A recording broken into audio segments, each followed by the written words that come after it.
लाहौर, पाकिस्तान। एक मस्जिद के बाहर से गुजरता हुआ एक आदमी जिसके चेहरे पर दाढ़ी है और सर पर टोपी, बिल्कुल एक आम पाकिस्तानी मुसलमान की तरह। अचानक एक बूढ़े मौलाना ने उसे रोका, ध्यान से देखा और पूछा, क्या तुम हिंदू हो? उस आदमी ने बिना घबराए मुस्कुराकर मना कर दिया, लेकिन मौलाना उसे एक बंद कमरे में ले गया और बोला, तुम्हारे कान छिदे हुए हैं। पाकिस्तान में कोई मुस्लिम मर्द कान नहीं छिदवाता, तुम पकड़े गए हो। उस पल उस आदमी की सांसें रुक गईं। अगर ये मौलाना आईएसआई का आदमी हुआ तो मौत पक्की थी। लेकिन तभी मौलाना ने एक अलमारी खोली जिसमें शिव और दुर्गा की मूर्तियां थीं। मौलाना ने कहा कि जान बचाने के लिए वो भी मुस्लिम बनकर रह रहा है। तुम प्लास्टिक सर्जरी करा लो, वरना एक दिन मारे जाओगे। रात को इस आदमी ने अपनी खुफिया रिपोर्ट इंडिया भेजी और अगले दिन फिर से लाहौर की गलियों में मौत के बीच निडर खड़ा था। ये कोई फिल्म का हीरो नहीं, बल्कि भारत का सबसे खतरनाक जासूस था। एक ऐसा नाम जिसके काम करने के तरीके ने भारत की सुरक्षा का इतिहास बदल दिया। जनवरी 1945 में उत्तराखंड के एक फौजी परिवार में जन्मे इस नौजवान ने 22 साल की उम्र में पहले ही प्रयास में यूपीएससी की परीक्षा पास कर ली। आईपीएस बनने के बाद उनकी पहली पोस्टिंग केरला में हुई। 1971 में थलासेरी में भयंकर सांप्रदायिक दंगे भड़क उठे। प्रशासन पूरी तरह पंगु था और पुलिस खौफजदा थी। तब एक युवा एएसपी बिना बंदूक लिए सीधे दंगाइयों के बीच उतर गया। उसने गोलियां नहीं चलाईं, बल्कि दोनों तरफ के उग्र लोगों से बात की, उनकी नब्ज पकड़ी और लूटा हुआ सामान तक वापस करवा दिया। बिना कोई गोली चले सिर्फ एक हफ्ते के अंदर वो भयानक दंगे शांत हो गए। दिल्ली में बैठे इंटेलिजेंस ब्यूरो ने इस काबिलियत को तुरंत पहचान लिया। 1972 में उसे दिल्ली बुला लिया गया और फिर वो एक ऐसी खुफिया दुनिया में गायब हो गया जहां से कोई पब्लिकली लौटकर नहीं आता। 70 का दशक खत्म हो रहा था और पाकिस्तान छुपकर अपना परमाणु बॉम्ब बनाने में लगा था। कहूता रिसर्च सेंटर के बाहर सुरक्षा इतनी कड़ी थी कि एक परछाई दिखने पर भी गोली मार दी जाती। लेकिन वहां एक मैले कपड़ों वाला भिखारी अक्सर सर झुकाए हाथ फैलाए बैठा रहता था। वो भिखारी असल में भारत का यही जासूस था।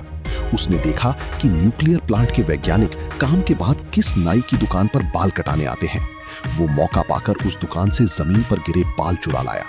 जब भारत की खुफिया लैब में उन बालों की जांच हुई तो उनमें यूरेनियम और रेडिएशन के ट्रेसेस मिले। ये पहला पक्का सबूत था कि पाकिस्तान परमाणु बॉम्ब बना रहा है। इस खुफिया जानकारी ने पाकिस्तान के न्यूक्लियर प्रोग्राम को 15 साल पीछे ढकेल दिया। मई 1988 पंजाब के अमृतसर में स्वर्ण मंदिर के अंदर खूंखार अलगाववादी भारी हथियारों के साथ कब्जा जमाए बैठे थे। सरकार 1984 जैसी गलती नहीं दोहराना चाहती थी। इसी बीच मंदिर की बाहर की संकरी गलियों में एक पसीने से लथपथ रिक्शा चालक चक्कर काटने लगा। वो रिक्शा वाला आतंकियों के करीब पहुंचा और उनकी आंखों में देखकर बोला, मैं पाकिस्तान की आईएसआई का आदमी हूं और तुम्हारी मदद के लिए आया हूं।